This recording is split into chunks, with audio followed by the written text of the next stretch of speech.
কুড়িগ্রামে SSC পরীক্ষায় 4টি বিদ্যালয়ের কোনো শিক্ষার্থী পাশ করতে পারেনি। সদর উপজেলার পূর্ব কুমোরপুর আদর্শ উচ্চ বিদ্যালয়, ভ্রুঙ্গামারীর পাথরডুবি আদর্শ বালিকা উচ্চ বিদ্যালয় এবং রাজারহাট উপজেলার তালতলা উচ্চ বিদ্যালয় ও ব্রাহ্মণপাড়া উচ্চ বিদ্যালয়ের কোনো শিক্ষার্থী এবার এসএসসি পরীক্ষায় উত্তীর্ণ হয়নি। রাজারহাটের তালতলা উচ্চ বিদ্যালয় থেকে এবারই প্রথম এসএসসি পরীক্ষায় অংশ নেয় 12 শিক্ষার্থী।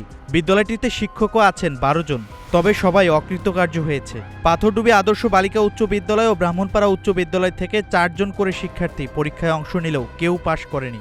একই অবস্থা কুড়িগ্রাম সদরের পূর্ব কুমোরপুর আদর্শ উচ্চ বিদ্যালয়েও। এ বিষয়ে জেলা শিক্ষা কর্মকর্তা মোহাম্মদ শফিকুল ইসলাম বলেছেন, এসব প্রতিষ্ঠানের বিষয়ে তদন্ত করে প্রয়োজনীয় আইনগত ব্যবস্থা নেওয়া হবে। আর বিদ্যালয় কর্তৃপক্ষ বলছে, শিক্ষার্থীদের অনিয়মিত উপস্থিতি, বাল্যবিবাহ এবং শ্রমে যুক্ত হওয়ার পাশাপাশি শহরের বিদ্যালয়ে ভালো শিক্ষার্থীদের চলে যাওয়ায় ফলাফল খারাপ হয়েছে।